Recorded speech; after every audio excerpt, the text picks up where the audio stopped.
Okay, what do you know? It's season two. We're back by popular demand, I must say. The fans just flooded the inbox. You know, I use Outlook.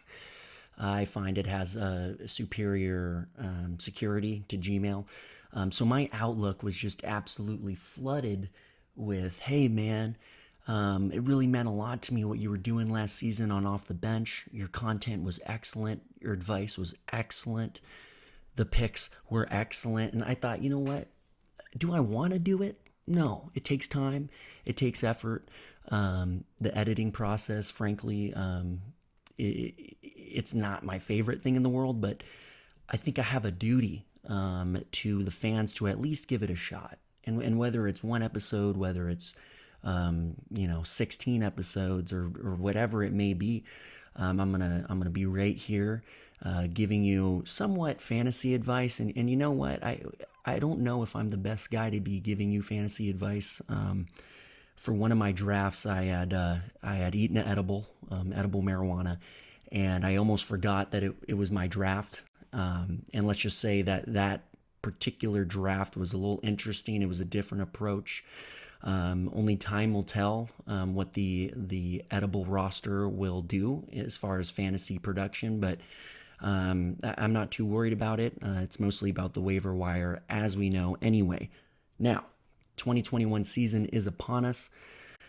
A lot of exciting things happening. A lot of things happening in the world, actually. And look, I'm no one to speak on societal values or societal happenings. I'm not a politician or anything, but I think for the first part of the show, we should just talk about what has changed from 2020 to 2021, and it's been quite a bit.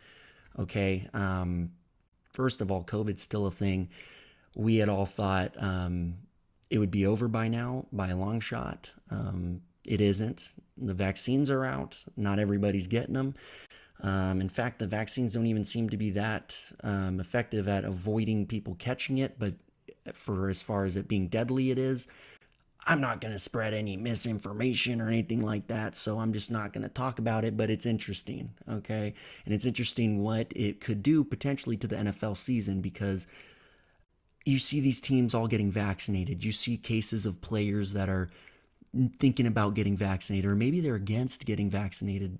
I don't know, but if one guy or one team gets infected, let's say even if they're vaccinated, because I know personally plenty of people that have gotten vaccinated and still got it. So I don't think it's safe to say that the football season's completely secure, given the fact that if one team does catch it, they're not going to play through it, even if they are vaccinated. Everyone's going to shut down. And we're going to have another situation like last season where you got fantasy starters that typically would be giving you 15, 20 points that are on the bench, probably asymptomatic, probably nothing real going on with them, but they got to quarantine for 2 weeks or whatever they want to do. So that COVID was one thing that changed. Another thing too, and I just thought I'd mention it because it's kind of interesting. Apparently now in 2021, you could actually be transracial, which is interesting. It's fascinating. I'm just curious to see how far they take this, because it sounds pretty progressive on the surface, but there's some pretty serious implications to allowing transracial kind of things to be going on. I think it all started with a British influencer that decided she wanted to be Korean.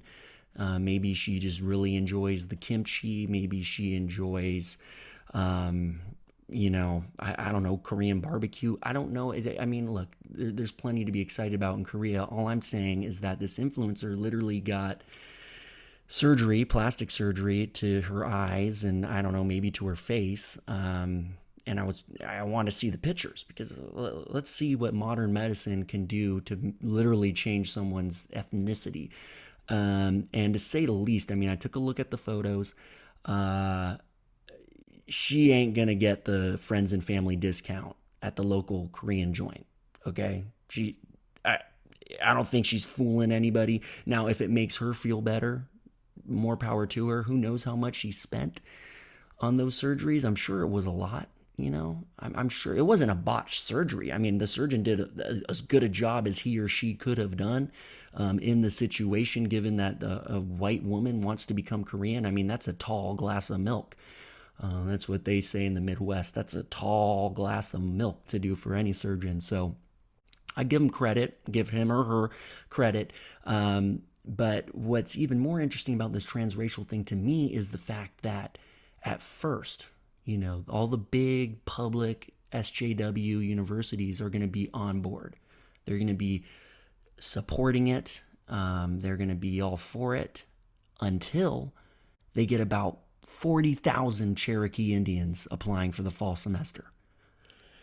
There's not enough federal funding for 40,000 Cherokee Indians at Cal Berkeley. There's not enough designated dorms for those Cherokee Indians. So, and then the question becomes, do you differentiate the real Native Americans from the trans Native Americans? Do you give them the same benefits federally on a federal level? Do you give them the same stipends? Do you give them the same opportunities as far as getting into college and scholarships on a federal level? I don't know. I hate to have a horse in the race, but it seems a little unfair, for maybe some white guy or gal who maybe doesn't have a lot going on, to think, you know what, I think I should be Native American. I've always felt that way. I think it should happen. But what really is going to go down at these universities is it's going to be a modern day Trail of Tears. Okay, because you're going to get all these fake Indians taking over the real Indians' dorm space, and then there's going to be a protest, and all 20 Cherokee Indians maybe at the university. I don't know the ratio or how many Native Americans are actually at Cal Berkeley, let's say. But if I'm one of them, I'm getting out with a sign saying, a poster asking what the hell is going on. Why is it fair for these people to come up in here and take my dorm space and my federal funding? And I'll tell you what, the universities are going to have to backtrack because it's a financial institution. They want to make money. Okay, they love to be as progressive as possible when it comes to most things, but fiscally, they're going to become very conservative very quick because the federal government's probably going to say, look, we don't have enough funding to give all these minorities, quote unquote, all the funding we usually do. So you're going to have to figure it out, Cal Berkeley. And I doubt they're going to dip into the endowment for that. There's too many executives, too many administrators that need to get paid.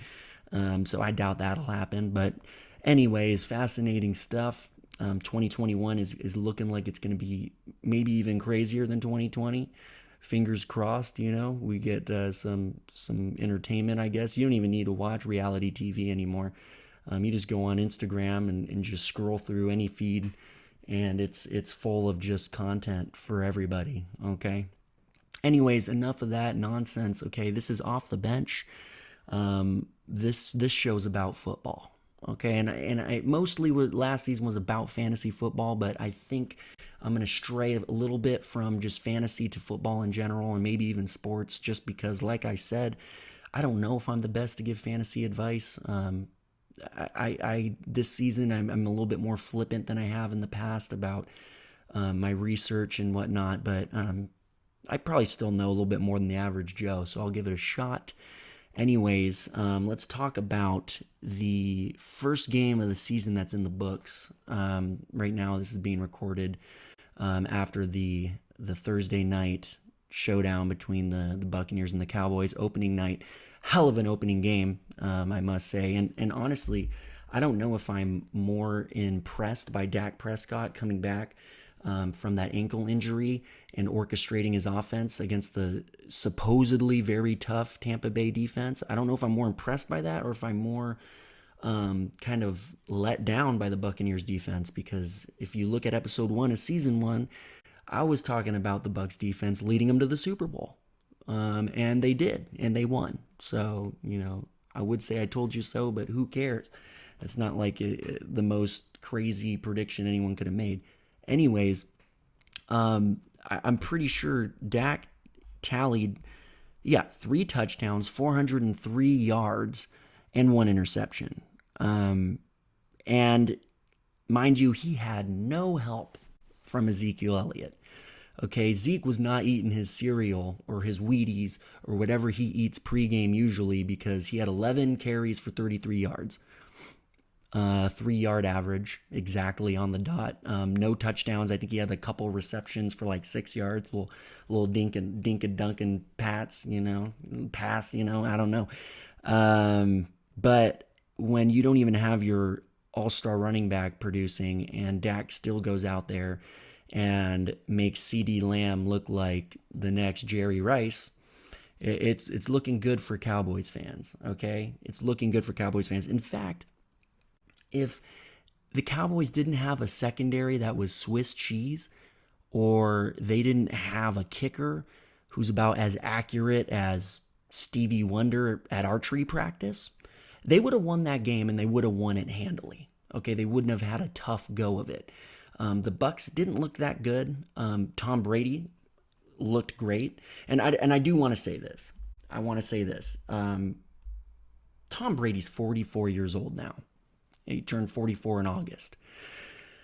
Unbelievable. How is this guy still going? Most men, by the time they reach 44, have given up on basic health and wellness. I'm not talking about Super Bowl runs. I'm talking about the average Joe. I'm talking about the normal husband, father at 44 years old. That's when you really start to see the gut develop. Honestly, beyond 35, maybe that immune system, that what do they call it? Metabolism slows down tremendously, and most guys, by the time they're 44, they're developing hypertension if they already don't have it. Their marriage statistically is failing, and probably working real hard at a 9 to 5 they don't really enjoy, just so that maybe on the weekend they can barbecue, have some light beer to feel good about their health. Which, by the way, I'm all about that lifestyle. That's pretty much what I do for fun. So maybe I'm headed in that direction. But I'm just saying, Tom Brady is defying the laws of humanity. He's 44. He threw for 379 passing yards and 4 touchdowns. He had 2 interceptions, and the critics, he had 2 interceptions. Oh, not very accurate. Okay, those were garbage interceptions. The first one came at the end of the half. He threw a Hail Mary, and it got picked off. That's just a flip of a coin, in my opinion. Second interception came because Leonard Fournette cannot catch anything unless, it's who's that one guy he fought in the 2018 season? Shaq Lawson. He cannot catch anything unless it's Shaq Lawson's hands in the back of that end zone. You know what I mean? Like he really has concrete-like fingers. But look, I like Leonard Fournette. I think he's a good addition to that roster, but Brady should consider Giovanni Bernard next time, which was a great addition for them as far as a receiving back.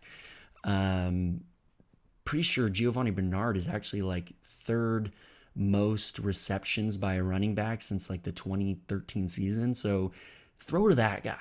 Don't throw to Leonard Fournette. Leonard Fournette is your between the tackles, get it done, kind of rowdy character. He's not the finesse, catch a Brady pass for a touchdown. It bounced off his hands, and it was intercepted. So not Tom Brady's fault, but he's going to take the blame for it. It's okay. He's a professional. He can handle it. Now, as far as a disappointing factor on the Buccaneers, Mike Evans. I mean, come on, dude. I drafted you. I believed in you. I read some articles. Mike Evans is working on losing weight. He's working on his chemistry with Tom Brady. He was very confident in the preseason. Brady was as well about the chemistry between the two of them. They were very excited to be playing together. And he had, I think it was 3 receptions, 24 yards. Whereas Godwin, Gronk, and who's that other character? Godwin, Gronk, and Scotty Miller, yes, but I'm thinking about someone else. who took most of the rep. Oh, Antonio Brown. How could I forget? He found a helmet that fit him. He looked pretty good, but granted, Brady was forcing it to him. Brady was force feeding him like the Gerber baby off the formula. You know what I'm saying? He was forcing the issue with Antonio, and he had some disappointing drops, but he also had some pretty decent plays. So I wish he would force the ball to Mike Evans the way he was forcing it to Antonio Brown. And look, say what you will about Antonio Brown, but I think the guy's got charisma. And I think he probably, schmoozed Brady in the offseason. He's probably like, hey, Brady, want to go to the UGG outlet? And Brady's like, can I bring my son along? And Antonio Brown's like, sure, if I could bring my side women along. And he's like, okay, listen, we can't have prostitutes around my son. He said, okay, all right, it'll be a family outing, me, you, your son. Let's go get some Uggs. Okay, I guarantee you there's Uggs in Antonio Brown's closet right now. Guaranteed. No doubt in my mind. Anyway, besides the point, Mike Evans, my message to you is I liked you better when you were a little overweight. Maybe you had a chip on your shoulder. Maybe you were playing with an edge. I don't know, but you were producing more. And I hope this was just a fluke. I hope it was a dud game because I drafted you in the second round after my Nick Chubb pick. And I'm really hoping you can be that receiver for me. If not, I'm going to trade you after one of your good performances and try to get someone out of you. So I hope he turns around.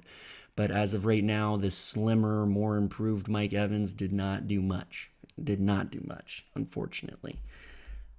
Gronkowski, another dinosaur out there on the field. Okay, I shouldn't say that. He's not a dinosaur, but he's a bionicle. You guys remember like the Bionicles where they're like robots and they fight each other and they're very, robotic. Or maybe even a better reference would be Transformers, the cars that turn into robots. The point is he's a little robotic now. He's not as fluid as he used to be.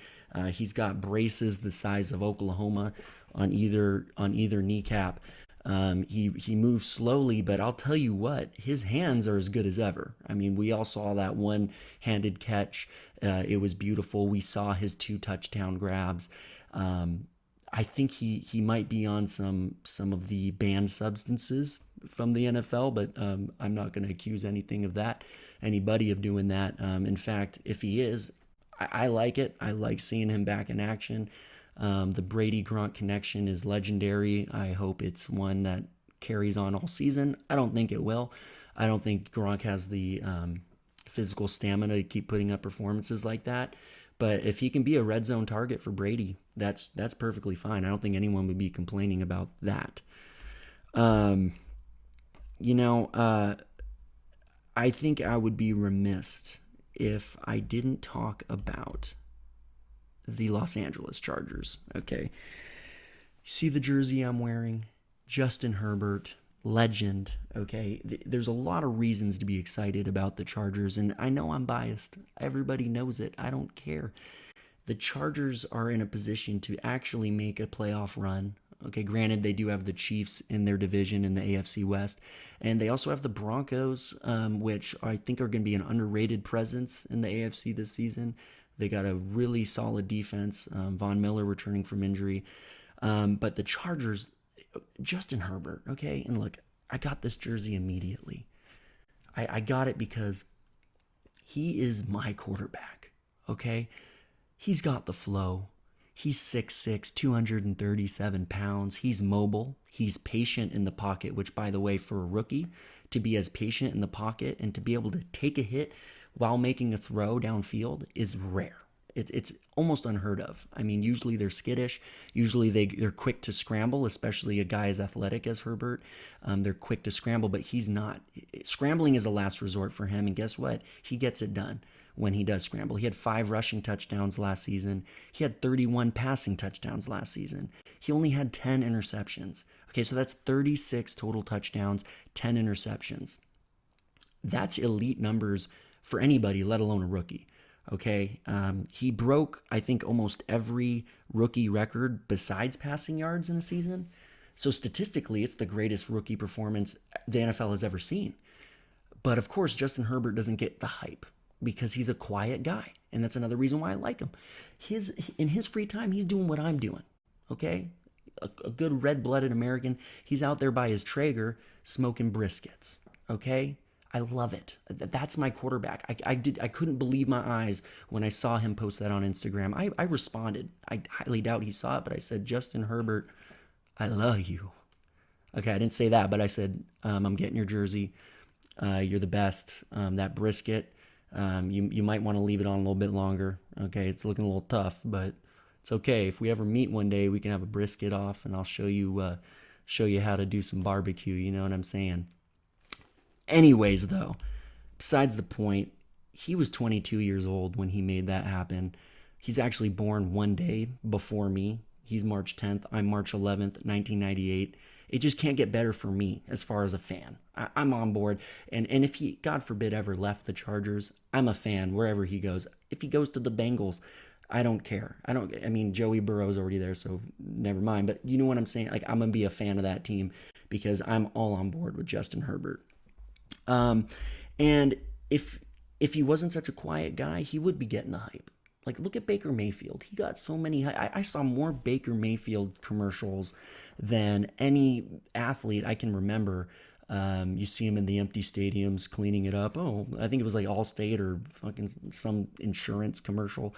I don't know, man. But Baker didn't prove anything. He has not proved anything in the NFL. College, collegiately, of course he did. NFL-wise, no. He has not proved anything, and he has one of the most potent weapons. You know, you got Jarvis Juice Landry. He has an Odell Beckham, who granted has been injury prone.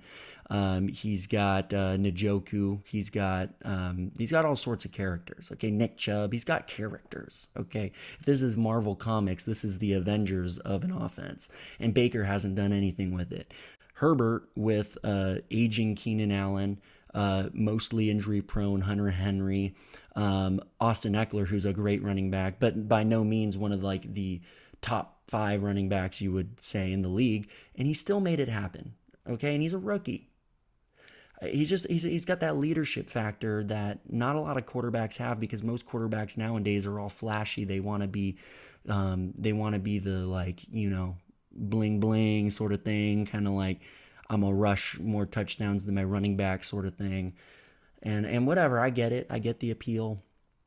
It's kind of where the quarterback position is trending in more of an athletic, more of a, not as far as a passing downfield, but more of a scramble, make stuff happen on the fly, which is cool. I like watching that style. But Herbert's old school, you know, and he's got a level head. I think I saw this one story about the only time his teammates saw him lose his cool was at the grocery store. I think Neighbors, I think he's like a fullback, like one of the backups or something, like didn't return his shopping cart. and Herbert got real serious with him. Hey, man, come on, return the cart, okay? If I was at your daughter's quinceañera, would I put my fingers in the guacamole bowl, okay? And he didn't say that. I don't want to put words in his mouth, but I'm sure the altercation went somewhere along those lines. Okay, but he's a great leader. He can cook a mean brisket. He's got flow for days, and I could see having a beer with the guy. You know, so it's all around a great place to be a Chargers fan. I'm gonna look up real quick Week 1 matchups, and we're gonna go ahead and end the podcast with just my picks for who's going to win. Okay, and if there's any good betting opportunities, we'll see. Sunday, September 12th, which is my dad's birthday. Shout out, Phil. We're going to go golfing on Sunday, so see you on the course, big dog. Anyways, okay, so we saw the Buccaneers beat the Cowboys 31-29, 10 a.m. games on Sunday. We've got Jaguars-Texans. I think it's safe to say the Jaguars have that in the bag, but that's like the battle between a couple of trash cans there. No disrespect. Next up, Chargers at the Redskins. Oh, Washington football team. Sorry, but also another note on that.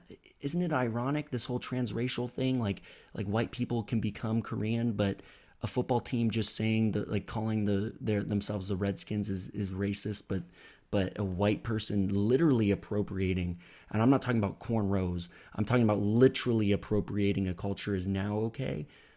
It's just, I don't understand. I don't get it. Anyways, enough about that. I'm not an expert. But Chargers football team. The Washington is actually a pretty good team. I mean, they're not super flashy, but they're very solid on defense. Chase Young is always kind of in the back of my head as far as a threat to Herbert. So hopefully we can lock it down on the offensive line. It's going to be a good game, I think. But I think the Chargers are going to win. And I might be biased, but I think they will. I don't think they're going to be able to keep up offensively with us. We have a lot of people returning on defense. Derwin James back from injury. Hopefully he can be healthy this season. Fingers crossed. Knock on wood over there. But yeah, I think the Chargers have that one in the bag. Okay, we got Seahawks, Colts. Toss up. Honestly, I think the Seahawks have it. Russell Wilson, it's been looking like Russell Wilson usually does, kind of like the barbecue dad, which I always enjoy. I think that's a good look. Jets, Panthers. I think Christian McCaffrey go ahead and just wins that one for the Panthers. Actually, is he? Yeah, no, that's right. Christian McCaffrey. Okay, there's been a lot of personnel changes, so if I make mistakes, I haven't done quite as much research as I should. Vikings, Bengals, Vikings. I do have Joey Burrow on my bench in fantasy, though. Hopefully that offensive line can save him from another season-ending injury. We've got Cardinals, Titans. Probably Titans. Derrick Henry. It's just going to do that. The thing he always does is plow through people. Lions, 49ers. I wish the Lions would win this. My dad's from Michigan. Okay, that side of the family is Detroit fans. I wish them luck, but with Stafford gone, man, that was the one shining light in that whole situation. So DeAndre Swift allegations of him putting someone in a body bag out of self-defense, but nonetheless body bags. So I think the 49ers win it. I do have Kittle on my fantasy team, so hopefully he does well. We got Steelers, Bills. I'm going to take the Bills there. We got Eagles, Falcons. Oh, man, I'm taking the Falcons, the Battle of the Birds, they say. We got the Browns, Chiefs. I think that game's going to be fun, honestly. It's going to be fun, but I'm going to take the Chiefs, obviously, there. But it will be interesting, I think. Packers, Saints. Packers. Aaron Rodgers, by the way, I think this season has something to prove. Okay, he's not playing around, and his whole team's behind him. And I think the Packers have a shot at winning the NFC, potentially going on into the Super Bowl and maybe even winning. They're going to have to go through the Buccaneers, which based on the performance on Thursday, I don't think that would be much of a problem for Aaron Rodgers. Their defense is relatively solid. Not the best, but not the worst. So that'll be interesting in the NFC. I think the Packers have a damn good shot. Let's see, Broncos, Giants. I'm taking the Broncos. I don't want them to win, obviously. They're in the AFC West with the Chargers, but I don't think Saquon is going to be able to carry that Giants team to beat the Broncos, especially with that defense. Now, Dolphins, Patriots, another interesting game. This is always a fun game to watch just because it's fun watching the Dolphins now get a turn to beat up on the Patriots, which they're going to have their turn. They've got a rookie quarterback in Mac Jones, and the Dolphins defense is not terrible, man. It's not terrible. I'm pretty sure Xavier Howard's still on that team. I don't know, though. Like I said, I haven't done too much research, but that'll be fun, and I hope the Dolphins win. I really do. I think it's finally time for the Patriots to rebuild, man. I'm sick and tired. My whole life I've been watching them win, okay? Patriots fans too, so arrogant, now that Tom Brady's gone and Cam's gone, which by the way was an interesting move, it's not looking good for him. Let's just put it that way. And finally, Rams at Bears, 5:20 p.m. game. Matthew Stafford on the Rams is a scary notion. I think the Rams win this game, and they are also an NFC favorite at this point. We'll see how they can do with Sean McVay and the rest of that squad. Last but not least, Raiders versus the Ravens, which, by the way, there were so many commercials on the Thursday night game with Drake playing "No Friends in the Street," bada bada blah. So much of that going on for the Ravens and the Raiders. They made it like a showcase commercial. I would have rather have seen commercials for any other game than the Ravens versus the Raiders. Like, I don't think that's the best primetime game to have. Like, the Raiders, dude, you're gonna put the Raiders primetime week one, whatever. I don't know who makes the schedules. I'm sure they had a reason for it. The Ravens, obviously, fun team. Even though their running backs are probably about as deep as the kiddie pool, so to say. They've got more injuries than the injury reserve list. Okay, which is saying something. That joke didn't even make sense. I'm just going off the fly here, but to say the least, everybody's injured in that running back core, and Le'Veon Bell has joined the team. So who knows? Maybe it's a redemption year for Le'Veon Bell there with the Ravens.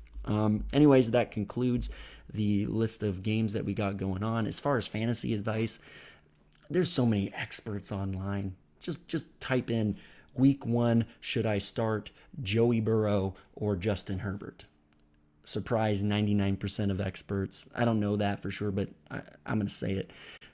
Think Herbert is the guy to go with, which is my starting quarterback, of course, by the way. I forgot to mention that in my fantasy team. But just go online, man. If you're coming to me for advice, you're probably very new. You probably don't even know what PPR means. You probably drafted a kicker in the fourth round. Which, look, we all got to start from somewhere. But go ahead, go online. There's plenty of good information. This show, podcast, whatever you'd like to call it, is more just talking just football and a little bit of transracial stuff, a little bit of that, but hopefully not too much. But it's gonna be fun. Hopefully I can keep it going. Maybe not like last season, we'll see. But thank you for participating, for all the, probably 20 viewers that I'm going to get on this. Hopefully I come back with another one next week.